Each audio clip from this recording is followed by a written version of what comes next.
할렐루야, 감사합니다. 오늘 이제 읽은 말씀은 고린도서 15장입니다. 우리가 복음서를 쭉 시작을 하다가 이제 마가복음 1장에서 하나님의 아들 예수 그리스도의 복음의 시작이라라고 시작을 하면서 계속적으로 말씀을 나눴잖아요. 그리고 이제 거의 80% 90% 이렇게 능선에 왔다 그랬죠. 이제 봉우리가 지난 주간에는 예수님께서 이제 신문을 당하시고 사형 판결을 받고 십자가의 길을 가는 것을 함께 은혜를 나눠서 얼마나 실형을 당하고 조롱당하고 모욕당하고 그랬잖아요. 그리고 이제 마지막 최고점에 복음의 최고점인 산으로 등산한다고 이야기를 하게 되면은 이제 봉우리에 다 달았다. 봉우리에 다 달아서 복음의 최고점이 그거잖아요. 예수님께서 십자가에 죽으시고 부활하시고 승천하신 그런 봉우리를 함께 앞으로 은혜를 나눌 것인데, 그런 은혜를 나누기 전에 이런 말씀을 좀 이렇게 같이 말씀을 통해서 좀 더 은혜를 나눴으면 좋겠다 하는 생각이 주중에 이렇게 들었어요. 우리가 십자가에서 달리시는 그런 예수님을 이제 그 안에 들어갈 것인데, 그 안에 그 말씀 가운데 들어가기 전에 우리가 성경적인 그런 말씀을 먼저 잘 신앙하면서 또한 잘 다져지면서 갈 때, 우리가 십자가상에서 돌아가신 예수님을 바라보면서 말씀을 들을 때 차원이 다른 거예요. 제가 가끔 여러분들한테 이제 그러한 말씀을 차원이 다르다고 하는 그런 말씀을 하잖아요. 기도도 차원이 다른 거가 있어요. 뭐냐고 하면은 얼마든지 하나님께서 말씀에 근거하지 않는 그런 기도를 간절히 할 수도 있어요. 그런 기도를 하나님께서 들어줄 수도 있고, 또 하나님께서 원치 않는 그런 기도는 또 들어주지 않을 수가 있어요. 그러나 우리가 분명히 기도에 대한 그런 말씀을 다져지고 그 말씀 가운데서 하나님 앞에 기도할 때 기도의 내용과 기도의 차원이 다른 거예요. 그랬잖아요. 우리가 예배 드리는 그런 예배 가운데서도 두세 사람이 내 이름으로 모이니까 나도 그들 중에 있느니라 그랬잖아요. 하나님께서는 예배하는 자를, 영과 진리로 예배하는 자를 찾으신다고 했어요. 요한복음 4장에 나오는 말씀이에요.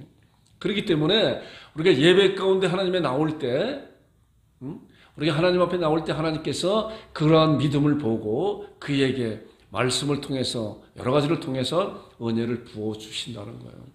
우리는 이런 사실을 잘 신앙하면서 내가 하나님 앞에 나왔습니다. 하나님 앞에 나왔습니다. 내가 이 시간에도 하나님께서 강단을 통해 주신 하나님의 말씀이 어떠한 말씀을 내가 받기를 원합니다. 라고 우리의 마음의 문을 열어놔야 되는 거예요.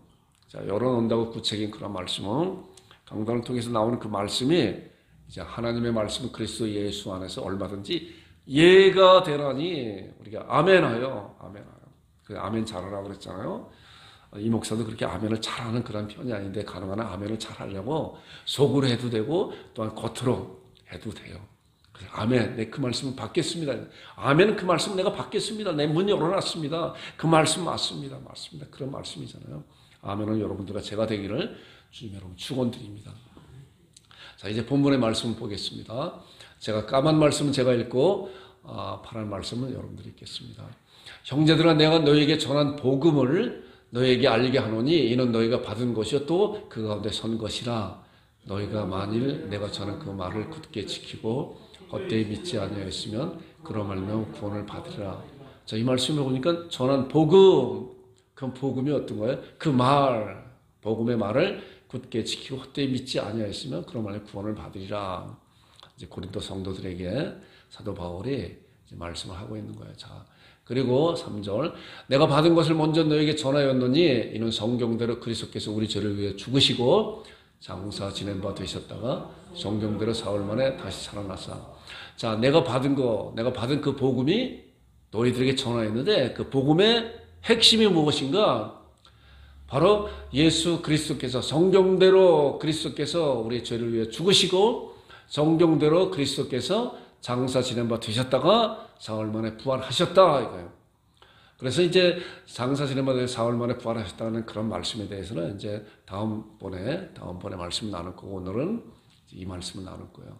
자, 3절의 중심 그런 말씀으로서 함께 나눌 것입니다. 성경대로 그리스도께서 우리 죄를 위해 죽으시고라 그랬어요. 자, 예수님께서 십자가에 달리셔서 돌아가셨는데 왜 예수님께서 십자가에 꼭 달리셔야만 되는 건가? 우리는 이미 2000년 후에 예수님께서 십자가에 달리신 2000년 후에 살고 있는 우리들이고 이제 말씀을 우리가 복음을 듣고 그랬기 때문에 당연히 이제 우리가 그런 말씀을 들을 때 예수님은 십자가에서 당연히 달리셔야 됩니다. 달리셔야만 다른 근거에 대한 말씀은 잘 몰라도 예수님은 십자가상에서 피 흘리시면 돌아가셔야 됩니다. 라고 우리가 신앙하고 믿고 왔었잖아요. 근데 아까 말씀드린 것 같이 왜 예수님은 십자가에서 달리셔야 되는 것인가? 근데 이 말씀을 보니까 성경대로 예수 그리스도께서 우리의 죄를 위해 죽으셨다. 성경대로 예수님께서 우리의 죄를 위해서 십자가상에서 피 흘려서 돌아가셨다라는 거예요. 지난주간에 그 말씀 드렸잖아요. 예수님의 돌아가심이 나와 무슨 상관인가 그랬더니 이 말씀 보니까 나와 상관이 있다. 나의 죄를 위해서 십자가상에 돌아가셨다. 그런데 그 성경대로의 구체적인 그런 말씀이 어떤 것인가? 이제 십자가에 달리시는 그런 말씀에 대한 핵심적인 말씀만 몇 가지 말씀 우리가 구약 성경을 통해서 함께 나눌 것인데 잘 보세요. 성경대로인데 그 성경대로가 어떠한 내용인가? 이런 내용을 우리가 잘 말씀으로 다져지고 난 다음에 이제 다음번에 말씀을 나눌 때 십자가상에서 돌아가시는 그런 말씀, 십자가상에 돌아가시는 그런 부분에 대해서는 아마 2주 내지 최소한 3주 정도 또 가상 7원이라고 했잖아요. 십자가상에서 예수님께서 말씀한 7마디에 대한 그런 말씀도 또 함께 은혜를 나눌 거예요. 자, 그런 가운데 왜 예수님께서 십자가에서 꼭 돌아가셔야만 되는 것인가에 대한 그 질문에 대한 답을 우리가 말씀으로 잘 알아야 돼요. 자, 신명기에 있는 말씀을 보니까 신명기는 이제 그 출애굽 당시에 태어나지 않은 자들 또한 어린 자들이 이제 그들이 장성하여서 모세가 이제 그 출애굽 2세들에게 말씀을 전한 그런 내용이잖아요. 그 말씀 내용을 보니까 이제 율법을 전하고 또 율법으로 말미암아 범죄를 저지른 그런 자들을 어떻게 처리하는 것인가? 극악무도한 그런 자들을 이 말씀을 통해서 처리하는 그런 방법이 있어요. 보니까 그 시체를 그가 그런 자들을 이제 나무에 달려서 죽여야 되는데 그 시체를 나무에 밤새도록 두지 말고 그날에 장사하여. 자, 밤새도록 두지 말고 그날에 장사하는 그 이유가 뭐냐고 하면은 그 다음에 나오는 말씀이죠. 내 하나님 여호와께서 내게 기업으로 주신 땅을 더럽히지 말라. 얼마나 그가 무도한 범죄를 저질렀기에 그가 죽어도 나무에 달아놓지 말아라. 빨리 그날에 그냥 땅에 묻어서 장사 지내라. 이제 유대인들은 그 동굴 속에도 이렇게 장사 지내는 그런 장사 풍속이 있잖아요. 그렇지 아니하면은 땅을 더럽히는 것이다. 그가 얼마나 큰 범죄를 저질렀길래 그런 것인가. 그런데 그 뒤에 나오는 말씀 보니까 나무에 달린 자는 하나님께 저주를 받았음이라 그래요. 나무에 달린 자는. 우리가 이런 말씀을 통해서 예수님께서 나무에 달린 자라고 말씀하고 있잖아요. 그래서 구약적인 그런 말씀을 통해서 보게 되면은 얼마나 극악무도한 범죄를 저질렀기 때문에 하나님 앞에 저주를 받은 자이다. 그래서 나무에 달린 자는 하나님께 저주를 받았습니다. 이런 생각을 하면서 이런 신앙을 가지면서 말씀을 또 보겠습니다. 또 레위기에 있는 말씀을 보니까 그런 말씀이 있어요. 보니까 육체 생명은 피에 있다. 육체 생명은 피에 있다. 생명이 피에 있으므로 피가 죄를 속하느니라. 이런 말씀을 통해서 보기에는 피가 죄를 속한다는 것은 뭐예요? 피 흘려야 된다 그러잖아요. 그래서 히브리서 9장 20절은 더 구체적으로 말씀을 하고 있죠. 율법을 따라 거의 모든 물건이 피로써 정결하게 되나니 피 흘림이 없으니 사함이 없느니라. 결과적으로 피가 흘린다고 하는 것은 죽음을 말씀하는 거, 죽음을 암시하는 말씀이잖아요. 죽어야만이 그 죄를 사할 수가 있다는 거예요. 그런데 온 인류는 죄로 말미암아 죽을 수밖에 없는 그런 자들인데 그들이 그 죄 때문에 죽는다고 하면 결과적으로 그 죄 때문에 죽음을 당하고 영원히 지옥 갈 수밖에 없다는 거예요. 그렇기 때문에 이런 말씀 가운데서 이제 암시적으로 말씀하고 있는 그런 내용이 있어요. 이제 나올 건데 이제 보세요. 그 말씀이 뭐냐고 하면은 대속이에요. 대속. 성경 말씀은 대속에 대한 말씀이에요. 보면은 대속에 대한 큰 줄기가 흘러가고 있어요. 자, 이 대속에 대한 그런 말씀. 보니까 피 흘림이 없으니 사함이 없느니라. 율법을 쫓아 거의 모든 물건이 피로서 정결케 되나니 피 흘림이 없다. 육체의 생명은 피에 있습니다. 피와 죄를 속한다고 레위기에 또한 히브리서에 그렇게 말씀하고 있는데, 이 피 흘림이라고 하는 것은 죄를 지은 자가 죽어야 되는데 그가 죽는다고 하면은 아무것도 아니잖아요. 그가 그 죄값으로 죽고 영원 지옥 갈 수밖에 없는데, 이제 대속이라고 하는 그런 거예요. 대속. 우리가 신앙하고 있는 그런 신앙은 바로 대속이에요. 대속. 대신 죄를 속하여 주는 그러한 약속이다. 그런 약속이다. 자, 이 대속에 대한 말씀을 한꺼번에 나누고 있습니다. 이제 아담부터, 그래서 창세기부터 요한계시록에 쭉 나오는 말씀이 커다란 줄기가 이 대속에 대한 그런 말씀을 나오고 있어요. 대속, 이 말씀 좀 보세요. 제가 중간중간 큰 말씀만 함께 은혜를 나눌 것인데, 아담이 이제 그랬잖아요. 하나님께서 아담과 하와에게 동산 중앙에 있는 나무를 내가 먹지 말아라. 선악을 알게 하는 나무를 내가 먹는 정령 죽으리라 그랬더니, 아담과 하와가 결국은 하나님의 말씀을 어기고 사단의 유혹에 빠져서 하나님과 같이 된다고 하는 그런 유혹에 빠져서 그것을 먹고 나니까 어땠어요? 자기의 부끄러움이 나왔잖아요. 자, 부끄러움이 나오다 보니까 무화과 나무를 엮어서 엮었다고 그랬어요. 그리고 하나님을 두려워하는 그런 마음이 생기기 시작했죠. 그런 가운데 하나님께서 아담과 하와한테 해주신 그런 그 놀라운 일이 어떤 것인가 보세요. 여호와 하나님이 아담과 그의 아내를 위하여, 그의 아내가 하와죠. 그 아내를 위해서 하나님께서 그 아내를 위해서 너희들이 무화과 나무를 엮어서 치마를 하였는데, 무화과 나무를 엮어서 치마를 해봐야 그것이 얼마나 가겠어요. 하루 이틀 가면 다 시들어서 또 다시 만들고 그래야 되잖아요. 그런 것을 보면서 하나님께서 아담과 하와한테 어떻게 했냐? 가죽옷을 지어입혔다. 이 굉장히 놀라운 그런 의미가 있는 그런 말씀이에요. 하나님께서 그들에게 무화과 나무를 엮어서 입은 그런 치마들을 버려버리고 이제 가죽 옷을 지어서 입히셨다. 자, 가죽 옷에 내포되어 있는 그런 말씀이 뭐예요? 가죽이 그냥 있나요? 어느 동물을 잡는다는 거 아니에요. 동물을 잡아야 가죽이 생기잖아요. 이것이 대속이에요. 대속. 창세기에서는 아직까지 그거에 대해서 구체적으로 잘 나오고 있지 아니하지만 이제 말씀이 진행되면서 더 구체적으로 말씀하고 있는 내용이에요. 잘 보세요. 자, 그리고 이제 아담과 하와가 이제 가인과 아벨 또 여러 자식들을 이렇게 낳게 되잖아요. 창세기 4장 4절에 보니까 아벨이 이제 하나님 앞에 또한 제사 드린 그런 모습이 나와요. 아담과 하와가 하나님께서 받은 그런 약속된 그런 말씀을 가르침을 받고 이제 자기 자녀들이 가르치기 시작했잖아요. 그랬기 때문에 가인도 아벨은 자기의 양 첫 새끼와 그의 기름을 드렸더니 여호와께서 아벨과 그의 제물을 받으셨으나, 여기서 중요한 것은 아벨과 그의 제물이에요. 아벨이 먼저 하나님 앞에 드리고 그 다음에 그 제물을 받으신 거예요. 그러나 가인과 그의 제물을 받지 않았다. 가인이 하나님 앞에 그 믿음으로 드려지지 않았기 때문에 그 제물을 받지 않았다라고 합니다. 여기서도 마찬가지로 양의 첫 새끼를 하나님 앞에 드렸다. 그 다음에 노아. 자, 아담과 또한 아벨과 이제 노아에 대해 이렇게 진행되고 있죠. 자, 노아 시대에 노아의 8 식구만 살아남았잖아요. 엄청난 그런 40일 동안 주야로 그냥 땅이 터지고 위에서 비가 내려서 온 천지가 다 물에 가득하고 생명이 있는 모든 것도 다 죽었죠. 그러나 노아의 방주 안에 있는 그런 생물들은 다 살아남게 되죠.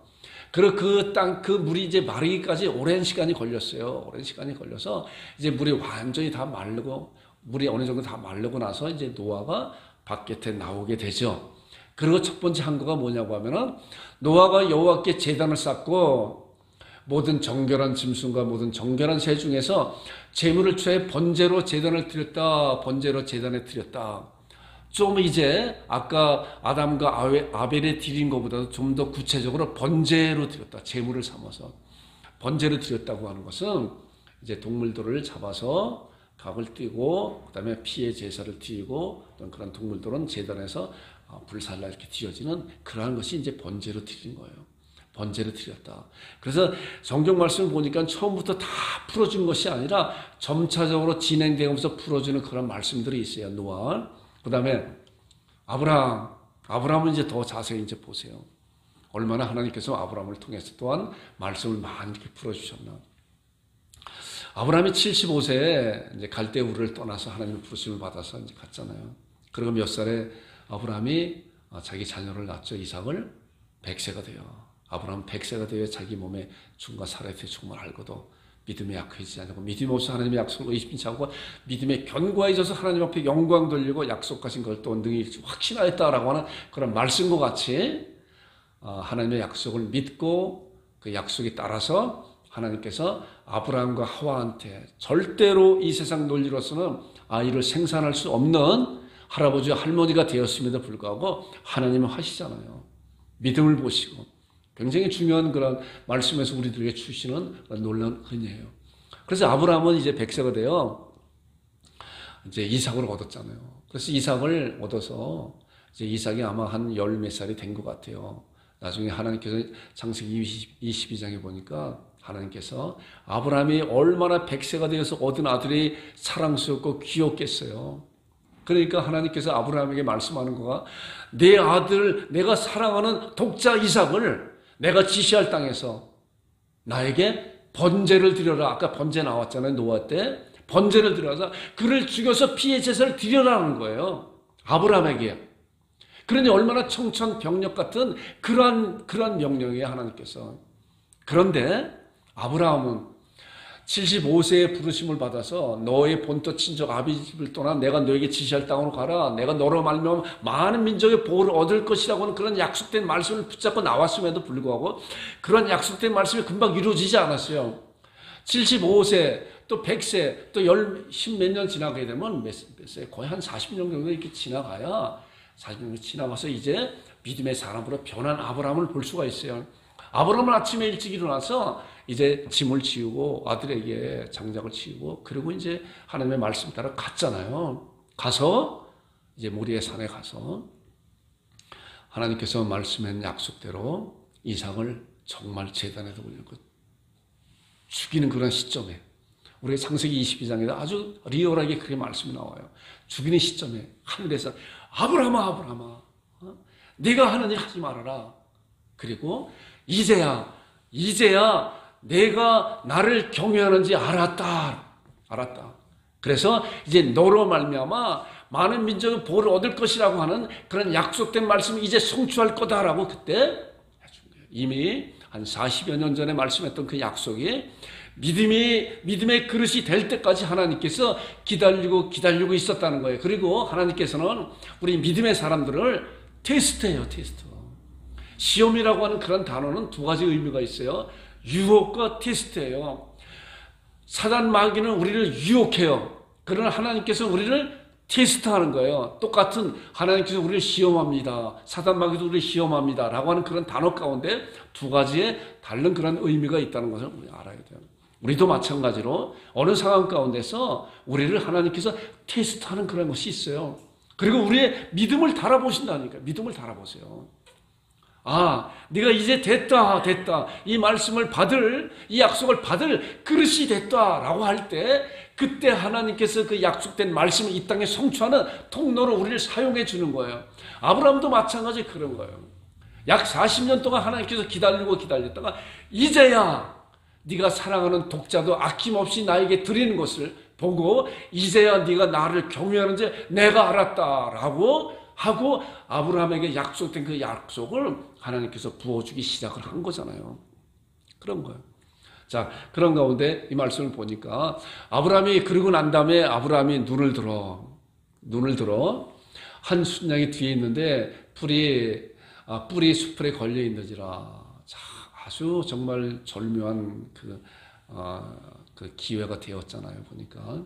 그리고 아브라함이 가서 그 순양을 가져다가 뭐예요? 이 말씀 맨 밑에 있는 말씀 같이 읽어보겠습니다. 시작. 아들을 대신하여 번제를 드렸다. 대신하여. 노아는 번제를 드렸는데 이제 좀 더 열어놨잖아요. 뭐야? 아들을 대신하여. 자, 복음은 대신이에요. 대신.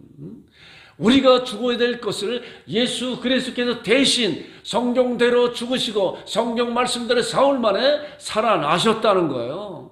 이것이 굉장히 이런 말씀 가운데서 우리에게 주시는 놀라운 은혜가 있는 거예요. 자, 그 다음에 이제 6월절.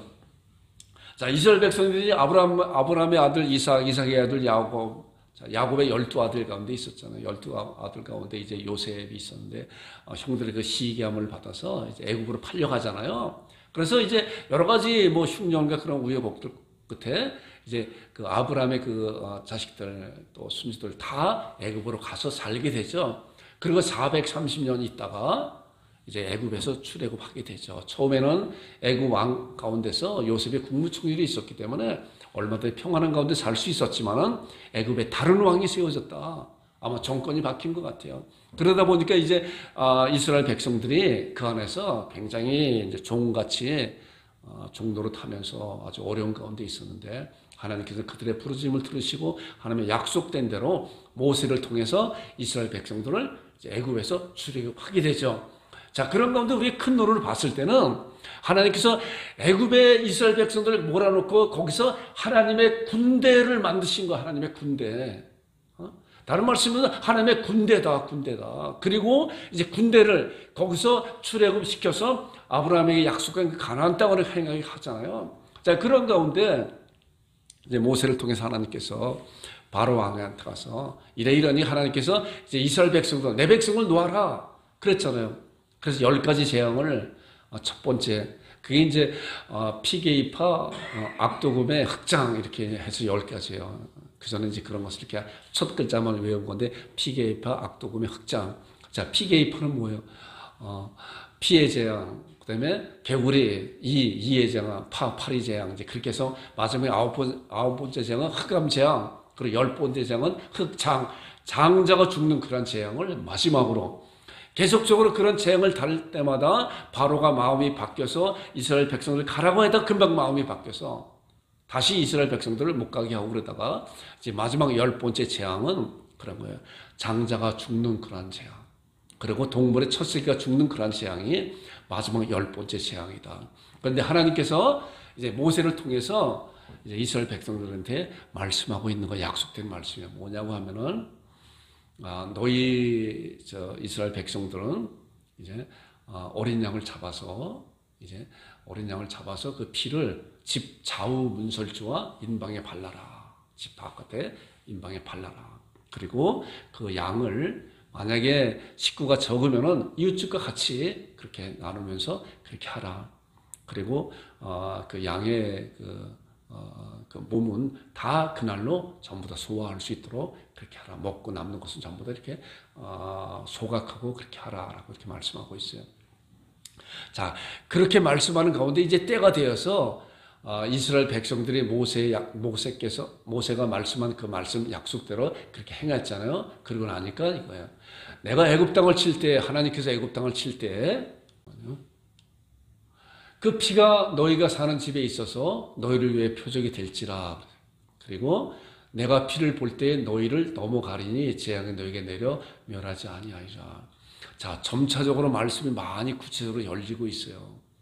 자, 아담으로부터 쭉 나오는 그런 말씀이 이제 번제, 노아로부터 번제, 또한 대신 번제로 드렸다고 하는 그런 아브라함 약속대로, 또한 유월절 양에 대한 말씀을 보니까 내가 애굽 땅을 칠 때 그 피가 너희 사는 집에 있어서, 너희 사는 집에 있다고 하는 그 말씀이 뭐예요? 집 좌우 문설주에 바른 거잖아요.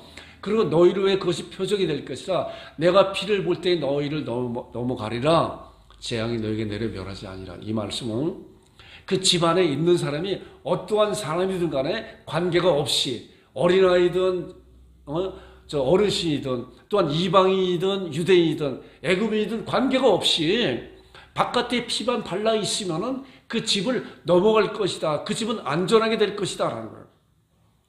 물론 나중에 이제 보니까 이제 이스라엘 백성들이 출애굽할 때 많은 이방인들도 같이 이렇게 나왔어요. 자, 그들은 그 안에 같이 살면서 또한 종로를 하고 이제 하는 그런 관계 가운데 있었는 것 같아요. 보니까.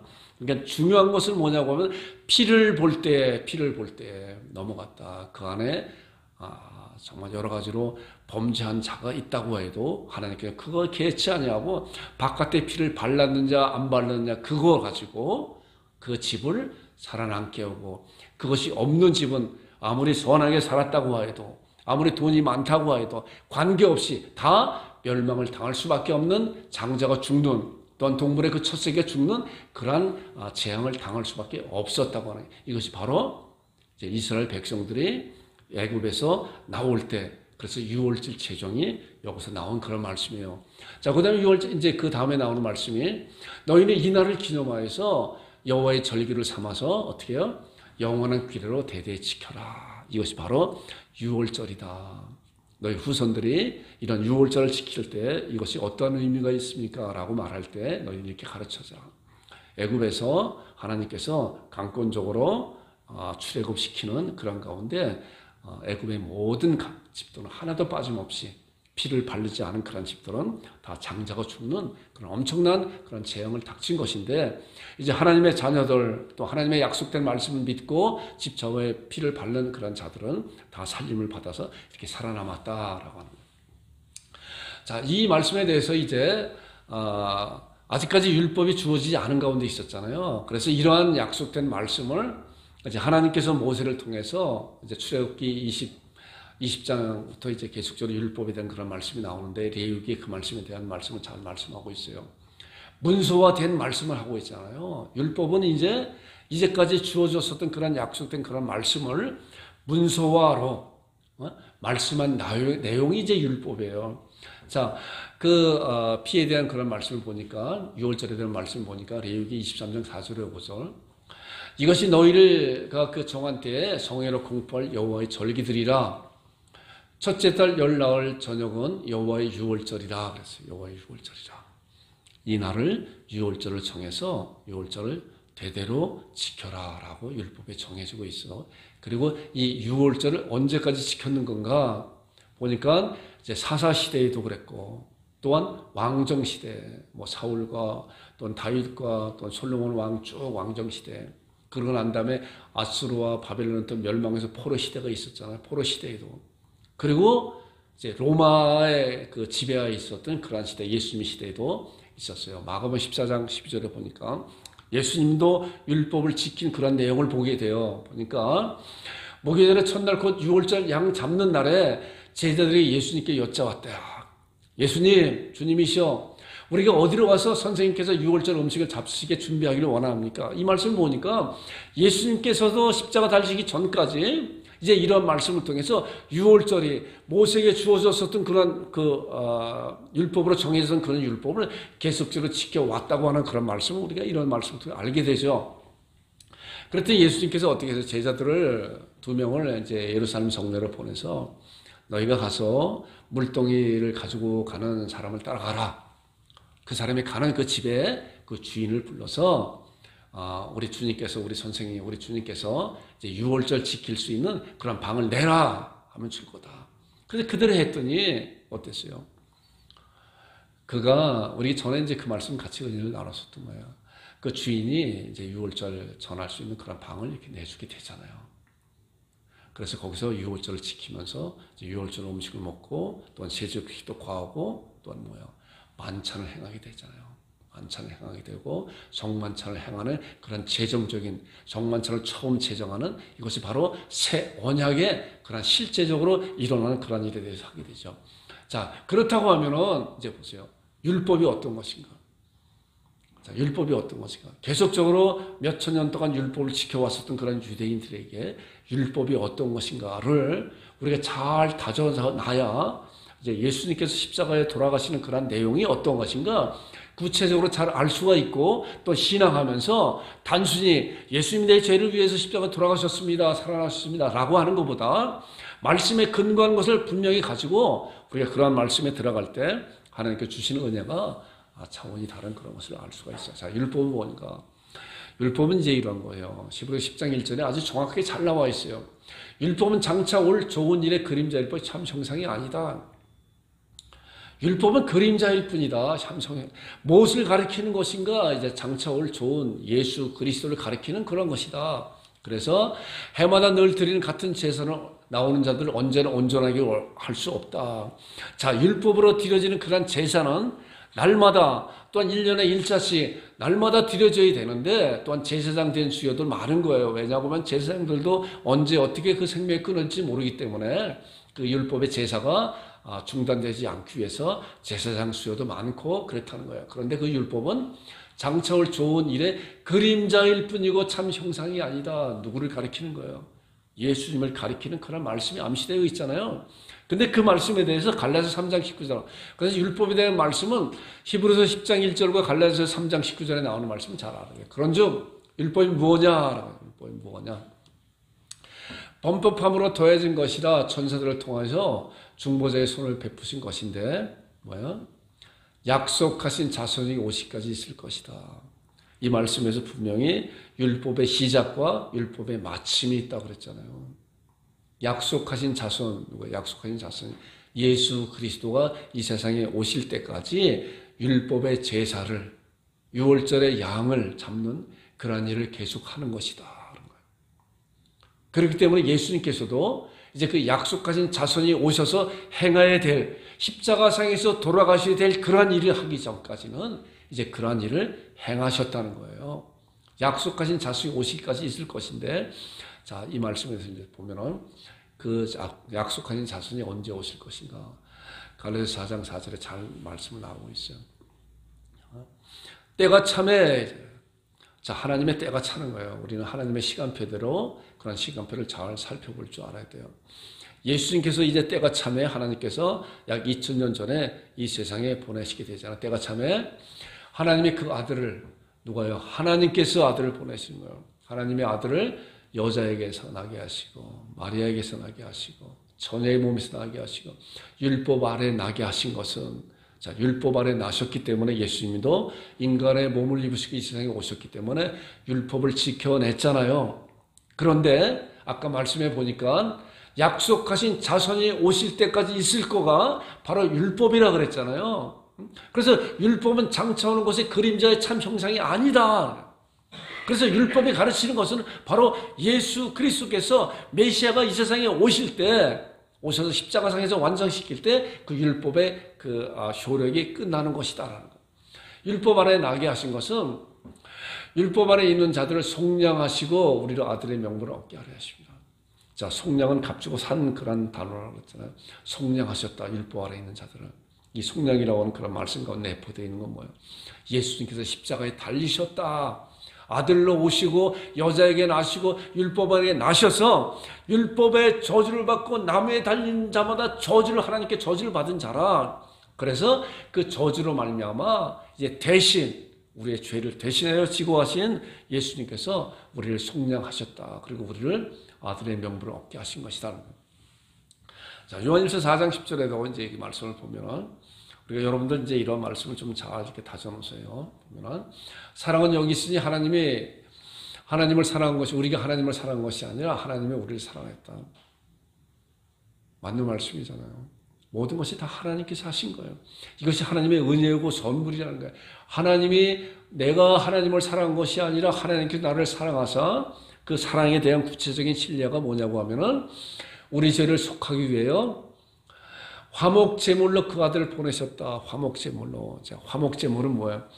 오직 너희 죄악이 너희와 너희 하나님 사이를 갈라놓았다라고는 이사야 59장 이전에 나오는 말씀과 같이, 이제 갈라놓은 건 우리는 스스로 하나님을 저버리고 갈라왔는데, 우리는 도저히 이제 하나님께로 갈 수 있는 그런 길이 전혀 없는데, 하나님께서 우리를 화목제물로, 예수 그리스도를 화목제물로 이 세상에 보내셔서 하나님과 나의 관계가 떨어진 그런 관계를 이제 연합시켜주는 것이다. 그러기 위해서 화목제물로 누굴 보내주셨어요? 그 아들 예수 그리스도를 보내주셨다는 거예요. 예수 그리스도를 보내주신 거예요. 또 이제 다른 말씀 보니까 요한복음 1장 29절에는 우리가 잘 아는 말씀이고, 이 목사도 여러분들에게 잘 말씀드리잖아요. 세례 요한이 예수님이 오는 것을 보고 그랬잖아요. 온 우주 가운데 선포한 거예요. 보라, 이튿날 요한이 예수께서 자기의 나오심을 보고 이르되, 보라, 세상 죄를 지고 가는 하나님의 어린 양이다. 세상 죄를 지고 가는, 우리의 죄를 지고 가는 하나님의 어린 양이다.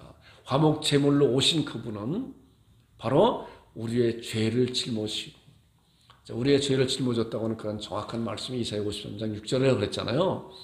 이런 말씀을 여러분들 잘 기억하고 암송하면 좋을 것 같아요.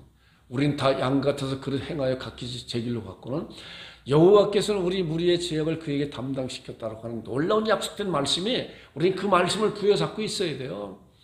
그래서 나와 예수님과의 관계가 없는 것 같았었는데 말씀을 보니까 하나님께서 우리를 통해서 우리의 죄를 예수 그리스도에게 다 뒤집어 씌웠구나. 그렇기 때문에 세례 요한이 예수님을 바라보면서 나의 죄를 지고 가는, 언제 나의 죄를 지고 왔어요? 하나님께서 그렇게 해놓으셨기 때문에 우리가 믿음의 눈으로 봤을 때 나의 죄는 예수 그리스도 안에 간구하여, 그렇기 때문에 세례 요한이 예수님을 바라보면서 하나님의 어린 양이다 그랬잖아요.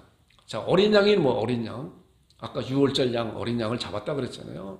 그 양을 잡아서 자우문설주에 발랐다 그랬잖아요. 대신하고 그랬잖아요. 자, 그 다음에 나오는 말씀 보세요.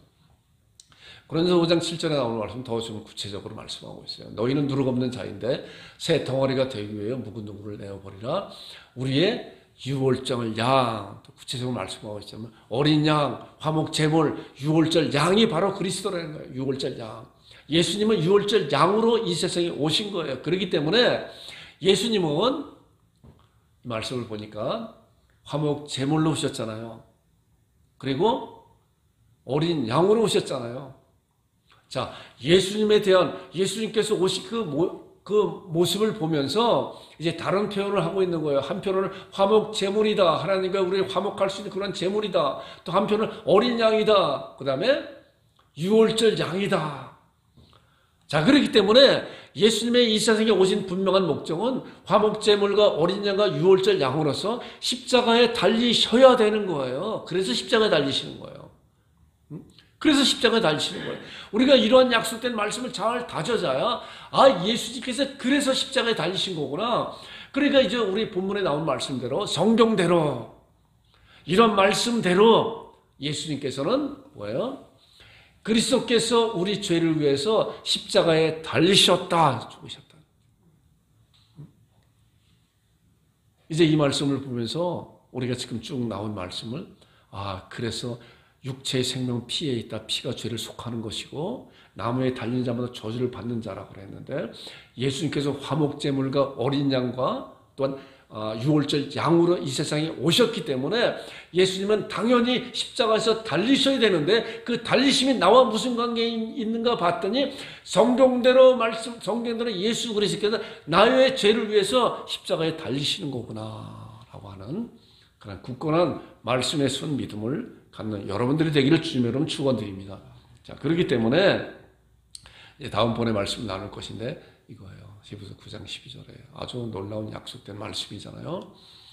염소와 송아지의 피로 아니하고, 염소와 송아지로 구약적인 그런 피로 하지 아니하고 그랬잖아요. 구약에는 율법적인 것은 염소나 송아지나 양이나 어린 양이나 그런 것을 잡아서 피의 제사를 드리고 그랬잖아요. 그런 것을 하지 않아요. 그런데 그것은 효력이 한계가 있어요. 한계가 있어요.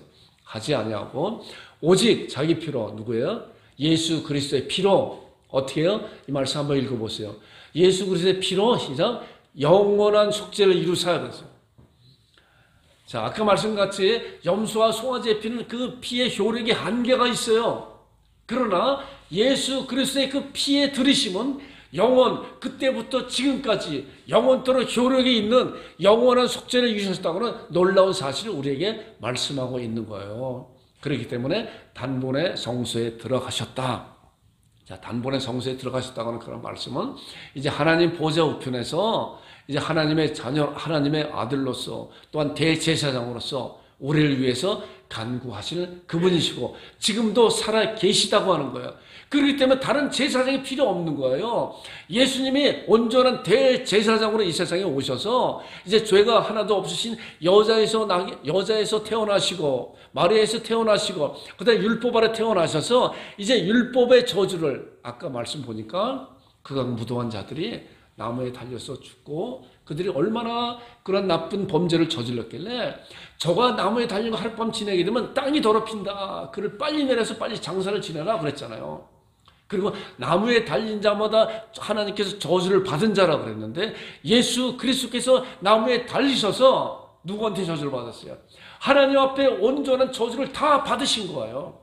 다음번에 생각할 때 하나님께서 십자가 달리신 예수님을 보고 예수님께서 나의 하나님이여 나의 하나님이여 엘리 엘리 라마 사막다니 나의 하나님이여 나의 하나님이여 어찌 나를 버리셨나이까 라고 했을 때, 이런 처절한 그런 기도를 하나님 앞에 올려드렸을 때 하나님께서 외면하셨어요.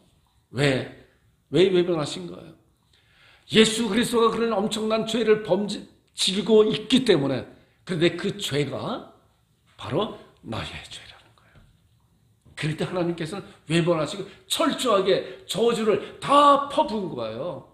그렇기 때문에 예수님께서는 이제 염소와 송아지의 피로 아니고 오직 자기 피로 영원한 속죄, 영원히 그 죄를 갚아주시는 그러한 일을 단번에 영원히 해놓으신 그 사실이 약 2000년 전에 예루살렘 땅에서 골고다의 언덕에서 십자가에서 달리면서 돌아가시면서 그때 돌아가신 그 사건이 지금도 유효하다는 거예요. 유효하다는 거예요. 지금도.